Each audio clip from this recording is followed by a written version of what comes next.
नमस्कार मित्रांनो, मराठी ट्रेडरमध्ये स्वागत आहे आपलं. या ठिकाणी काय झालं आहे की मार्केटमध्ये ना चेंज ऑफ कॅरेक्टर दिलं लंडन सेशनमध्ये आणि त्यानंतर मार्केटने कंटिन्युअसली 3 कॅन्डल ज्या आहेत त्या बनवल्या आहेत, बरोबर. त्यानंतर फॉल झालं, मार्केट EMAच्या खाली क्रॉस केलं आणि या ठिकाणी आपल्या एरियामध्ये आलेलं आहे. आता आपण वेट करतोय या ठिकाणी एखादी बुलिश कॅन्डल बनवावी आणि त्यानंतर EMAच्या वरती जे त्यांनी क्लोजिंग द्यावी, त्यावेळेस आपली एंट्री जी आहे ती होणार आहे. ओके, तर वेट करू आपण त्या हिशोबाने की आपली एंट्री कुठं होती ती. आपला एरिया जो आहे आपल्याला भेटलेला आहे. मार्केटने चेंज ऑफ कॅरेक्टर दिले म्हणजे बाईंग साईडला मार्केट गेले आणि या ठिकाणी जो आहे तो आपला जो बायर झोन होता त्या ठिकाणी परत मार्केट आलंय आणि यानंतर मार्केटमध्ये या ठिकाणी एक बुलिश कॅन्डल झाली EMAच्या वरती क्लोज. तर आपण एंटर करू, वेट करू त्यासाठी काय होतंय कधी. आता या ठिकाणी आहे ना मार्केट मध्ये आपला जो एरिया आहे त्या ठिकाणी मार्केटनी परत एकदा फॉल झालाय त्या ठिकाणी आणि या लेवलला येऊन परत या ठिकाणी थोडेसे बायर्स ऍक्टिव्ह होतात. EMAच्या वरती जर ब्रेकआउट दिला आणि चांगली कॅन्डल क्लोज केली ना तरच आपण एंटर करणार या ट्रेडमध्ये. ऑलरेडी काय हा जो ट्रेड आहे ना, हा ट्रेंड तो 90 to 80% इथं फील झालाय, रिव्हर्स झालाय, फेल झालाय, फेल. तर मग आता काय करायचं आपण, या ठिकाणी मार्केट जर वरती गेलं तर एक छोटीशी रिस्क घेऊ. 50-50चं प्रोबॅबिलिटी असेल, मला वाटत नाही मार्केटमध्ये आपलं टार्गेट हिट करल, पण एक रिस्क घेऊ बिकॉज ऑफ ह्या ज्या 3 कॅन्डल बनवल्या ते आणि हा जो बाईंग झोन आहे त्यामुळे रिस्क घेतोय मी आणि हा जो आपला एरिया आहे त्यामुळे रिस्क घेणार आहे. फक्त EMAच्या वरती क्रॉसिंग देऊ द्या त्या हिशोबाने आणि मग तिथं क्रॉसिंग दिल्यानंतर आपण जे ते एंटर करूया ठिकाणी. या ठिकाणी मार्केट परत जे आहे ते वरती चाललंय आणि इथून एक बायर्स परत इंटरेस्टेड दिसतात आहे आपल्याला. तर 19 सेकंद राहिलेत, EMAने याच्या वरती क्लोजिंग दिली तर आपण जे आहे ते यामध्ये ट्रेड एक्झिक्यूट करू. SL बघू किती होतोय आधी. ठीक आहे, 60 पॉईंटचा आपला SL होईल. आपण बाय करतो या ठिकाणी आणि SL जो आहे आपला तो 60 पॉईंटचा असेल, या कॅन्डलच्या खाली असेल SL थोडा. Stop loss 63. ओके, आणि टार्गेट जे आहे ते 126 समथिंग असेल, 126.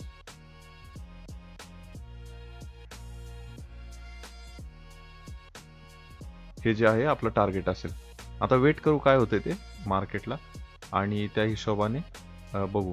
EMAच्या खाली क्लोजिंग दिली की आपण जे ते एक्झिट करणार आहे किंवा आपला SL जाईल किंवा आपलं टार्गेट हिट होईल. वेट करू आता काय होतंय ते.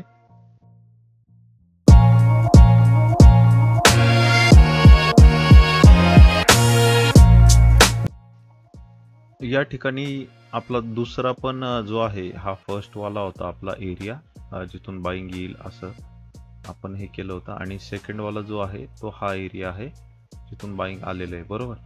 तर हा एरिया आपल्याला सेकंड टाइम भेटलेला आहे, आपण एंट्री केली आहे EMAच्या वरती क्लोजिंग दिल्यानंतर, बरोबर. आणि त्या हिशोबाने मग आता मार्केट आपलं अपट्रेंड साठी चाललंय. तर वेट करू काय होतंय ते. एकतर EMAच्या खाली क्लोजिंग दिली तर मग आपण आपलं जो आहे तो लॉस बुक करून एक्झिट करणार आहे ट्रेडमधून आणि EMAच्या वरती जर EMAच्या वरती क्लोजिंग म्हणजे आपलं टार्गेट असेल आणि डायरेक्ट जर फॉल झालं मार्केट तर आपला SL आहे आपल्याला प्रोटेक्ट करण्यासाठी. तर वेट करू काय होतंय बघू, त्या हिशोबाने मग प्लॅन करू आपण.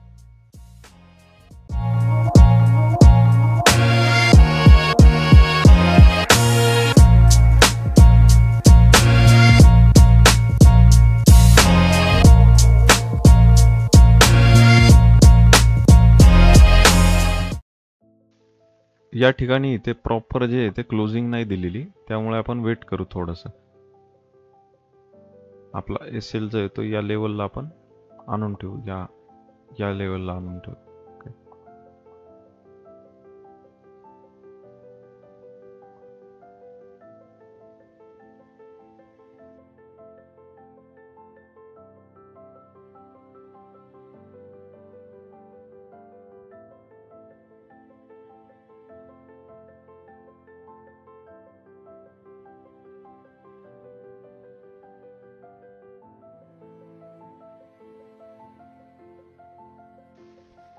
आणि या लेवलला पाहिलं ना आपण तर एक ट्रेंड लाईन होती.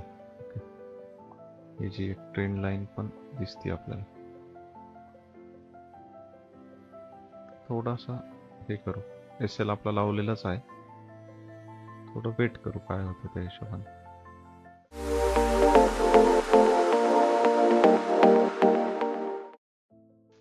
या ठिकाणी आपल्या रूल प्रमाणे जे आहे ना ते मार्केटमध्ये एक्झिट करावं लागणार आहे आपल्याला. ठीक आहे, एक्झिट केले आपण. आपला तो ट्रेड झाला, त्याच्यात $20 आपला जो आहे तो लॉस झालेला आहे. ओके, तर वेट करू आता मार्केटमध्ये कधी परत जर आपल्याला एंट्री दिली तर एंटर करूया, अदरवाईज वेट करू मग काय होतं ते. या ठिकाणी मार्केटमध्ये ना चेंज ऑफ कॅरेक्टर आपल्याला दिसतंय आता बनलेलं. काय झालं, मगाशी आपण या ठिकाणी ट्रेड घेतला होता बरोबर, त्यानंतर मार्केट या लेवलला गेलं आणि EMAच्या खाली या ठिकाणी ब्रेक केलं, आपण एक्झिट केलं इथं आपल्या रूल प्रमाणे. त्यानंतर मार्केटमध्ये कंटिन्युअसली फॉल आला आणि या ठिकाणी चेंज ऑफ कॅरेक्टर दिसतंय आता आपल्याला. ओके, जर हे चेंज ऑफ कॅरेक्टर झालं तर आपला जो एरिया आहे, हे जे रिसेंट बाईंग झोन आहेत ते डायरेक्ट सेलरमध्ये कन्वर्ट होतील आणि आपला जो सेलिंगचा एरिया आहे, हा जो एरिया आहे ना, हा एरिया होईल. मग या ठिकाणी टॅप करून मार्केट परत खाली आलं की आपण एंट्री करणार त्या ठिकाणी. तर वेट करू मार्केट परत या ठिकाणी चेंज ऑफ कॅरेक्टर दिल्यानंतर एक एरिया बनतोय आणि एरिया बनल्यानंतर मार्केट त्या लेवलला येऊन टॅप करून EMAच्या खाली ब्रेकआउट देतंय का त्या हिशोबाने मग आपण प्लॅन करू. बघू, सेकंड ट्रेड आहे आपला, दुसरा ट्रेड राहणार आहे याच्यात. आपण जे आहे म्हणजे 2च ट्रेड करतो. फर्स्ट ट्रेड आपला जो ट्रेलिंग SL किंवा EMAच्या खाली आपलं क्लोज करायचा जो रूल आहे तो आपण फॉलो केलाय. नंतर चेंज ऑफ कॅरेक्टर नंतर जे आहे आपण सेलिंग झोनचा इथं मार्क करून घेणार आणि त्या हिशोबाने मग ट्रेड प्लॅन करणार आहे. तर बघू काय होतंय ते. या ठिकाणी जे इथे चेंज ऑफ कॅरेक्टर दिलंय, आपण काय करू, या बाईंग झोन जे मार्क केले होते ते रिमूव्ह करून टाकू आणि यानंतर जो हा झोन आहे ना त्याला एक्सटेंड करू पुढं. ठीक आहे, वेट करू. या ठिकाणी मला वाटतं की हा जो झोन आहे तर ट्रॅप होणार आहेत, कारण का ऑलरेडी बायर्स जे ते ऑलरेडी आहेत या ठिकाणी. आणि बघू, वेट करू. या ठिकाणी येऊन EMAच्या खाली क्लोजिंग दिली एक बिअरिश कॅन्डल तरच एंटर करू या ठिकाणी, नाहीतर बघू काय होतंय तो प्लॅन करू आपण ट्रेडमध्ये. ओके, किंवा प्लॅन 2 पण आहे आपल्याकडं. ज्यावेळेस मार्केटनी आहे ना या लेवलला जर क्रॉसओव्हर करून एक चांगली बुलिश कॅन्डल दिली तर त्या डायरेक्शनने आपण एंटर करू शकतो EMAच्या बेसवरती ओनली आणि सपोर्ट झोनच्या बेसवरती. बिकॉज ऑफ हा जो झोन आहे ना हा थोडा पॉवरफुल झोन आहे. ऑलरेडी 1, 2 आणि 3 वेळा ऑलरेडी मार्केटमध्ये या ठिकाणी बाईंग आली आहे. सो या ठिकाणी मार्केट आलेलं आहे आता आणि मार्केटमध्ये जे आहे ते EMAला क्रॉस ओव्हर करून कॅन्डल क्लोज दिली की आपण बाईंग साईडचा पण प्लॅन करू शकतो. तर वेट करू काय होतंय ते बघू मार्केटमध्ये आणि त्या हिशोबाने मग आपण प्लॅन बनवू. आणि या ठिकाणी जे आहे ते चेंज ऑफ कॅरेक्टर जे दिलंय ते एवढं पॉवरफुल पण नाही आहे यासारखं. सो थोडंसं वीक आहे सेलिंग एरिया या ठिकाणी असं आपल्याला वाटतंय, ॲनालिसिसवरून कॅन्डलवरून वाटतंय. पण या ज्या कॅन्डल आहेत यांचे विक्स जे आहेत ते ऑलरेडी वरती आहेत, खाली नाही आहेत. म्हणजे सेलर्स कुठंतरी ॲग्रेसिव्ह होण्याचा प्रयत्न करतात.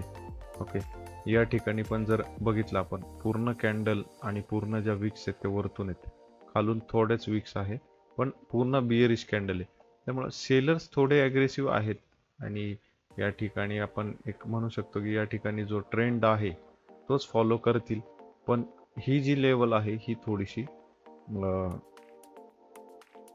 इम्पॉर्टंट लेवल आहे. दॅट्स वाय आपण वेट करू काय होते ते.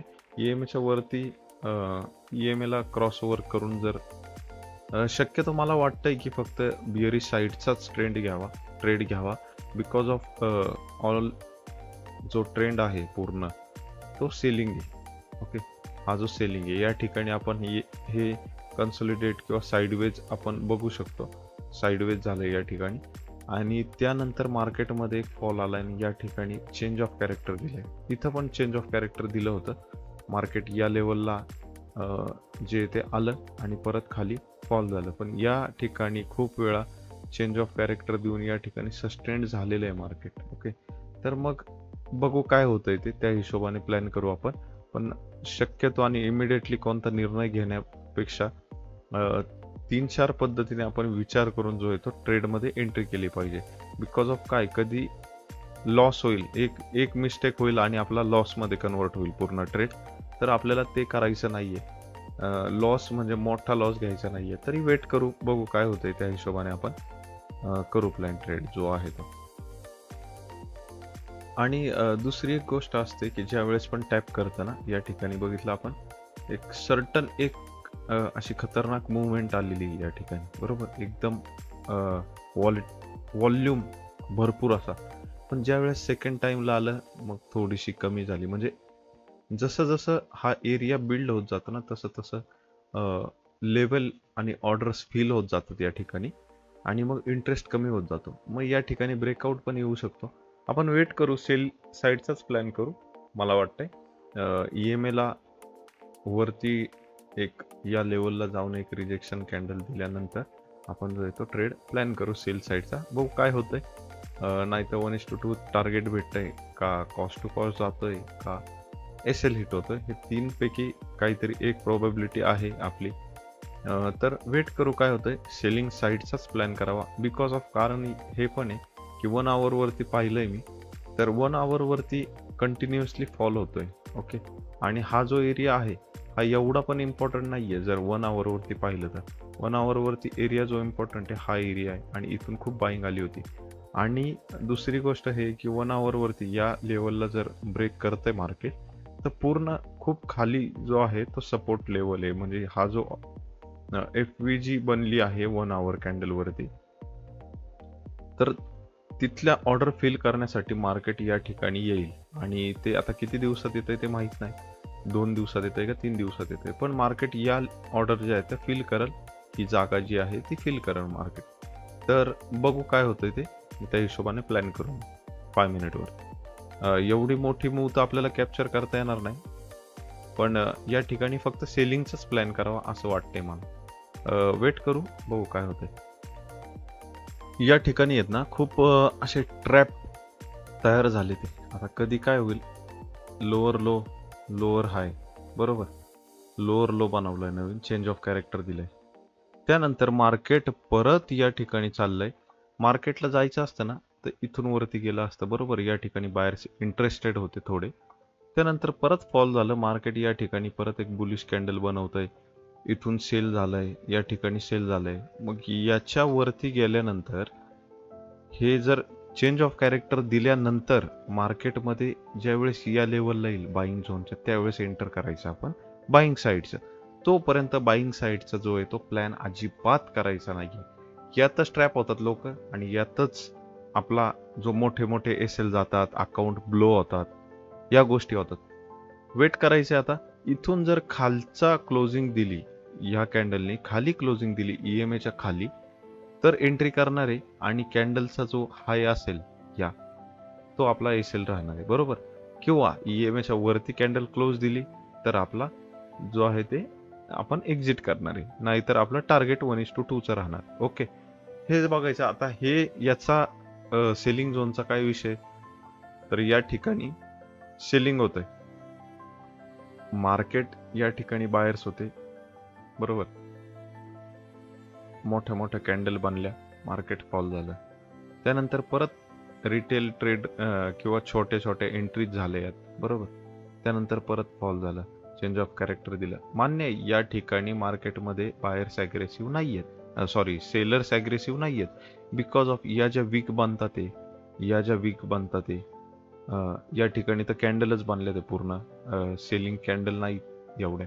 या ठिकाणी बायर्स कुठेतरी अवेलेबल आहेत. पण या ठिकाणी मार्केट जर वरती जाऊन खाली येते, परत वरती जाऊन खाली येते आणि इथं कुठंतरी एक ट्रेंड लाईन होतीये ना, तर काही लोक या ट्रेंड लाईनला एंटर करणार. ओके, आणि मार्केट इथून फॉलो करणार, बरोबर. ही कॅन्डल पण आता म्हणजे बाईंग करण्यासारखं नाहीये. हा जो सिनेरियो आहे ना, हा बाईंग करण्यासारखा नाही. बिकॉज ऑफ जर मार्केटला वरती जायचं असतं तर मार्केटनी हा जो लो आहे तो ब्रेक केला नसता. मार्केटमध्ये या लोच्या वरतीच हे झालं असतं. आता वरती जायचं असेल, बरोबर, या ठिकाणी मार्केट वरती गेलं, एक सपोर्ट लेवलला येऊन मार्केट जर वरती जायचं असेल तर ही जी लेवल आहे ना, ही लेवल परत ज्यावेळेस रिटेस्ट होईल, परत पुलबॅक घेईल आणि त्यावेळेस एखादी बुलिश कॅन्डल बनवल, त्याच वेळेस आपण एंटर करणार आहे. डायरेक्ट ब्रेकआउटला एंटर करायचा नाही आणि ट्रॅप व्हायचं नाही. That's it. बघू काय होतंय, वेट करू आणि त्या हिशोबाने मग प्लॅन करू पुढं. या ठिकाणी जे येते EMA च्या खाली क्लोजिंग केलं आहे आणि आपण एकदा SL बघू काय येतो. ठीक आहे, आपण या ठिकाणी सेल करतोय आणि SL जो आहे आपला तो असेल, ओके एक मिनिट, तो असेल या कॅन्डलचा हाय थोडा. ओके, आणि स्टॉप लॉस आपला 52चा होतोय, तर टार्गेट असेल आपलं 104चा 104. ओके ठीक आहे, हे टार्गेट बघू. बघू काय होतंय ते. SL जातोय की आपलं टार्गेट हिट होतंय, त्या हिशोबाने आपण वेट करू काय होतंय ते.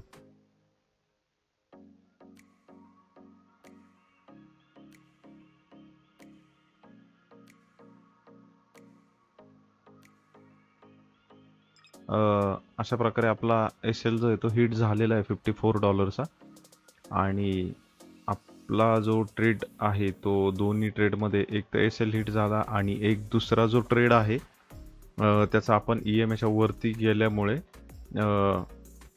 आपण क्लोज केला.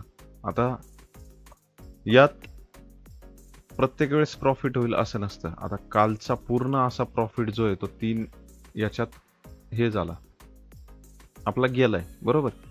आणि त्याचं रिझन असं आहे की आपण एकच ट्रेड केला होता आणि 3 आपला SL झाल्यानंतर आपला त्या ट्रेडचा लॉस झाला बरोबर. म्हणजे 1:3चा प्रॉफिट रेशो आपला समजू आपण.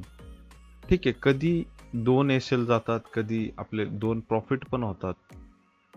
आणि ही जी आहे ही रिअलिटी दाखवतोय मी तुम्हाला ट्रेडिंगची, सगळं रिअल दाखवतोय की फक्त प्रॉफिट झालेलेच ट्रेड दाखवा किंवा लॉस झालेले न दाखवता फक्त प्रॉफिटचा फ्लेक्स करा, ते नाही. इथं जे आहे ते सगळं रिअल आहे. एकच प्रोसेस वापरतो आणि त्या प्रोसेसवरती किती आपण ट्रेड करू, एक 22 दिवस किंवा 1 महिन्याचा जो चॅलेंज आपण घेतलंय ते सगळं या म्हणजे या जी सिरीज आहे यात आपण बघू.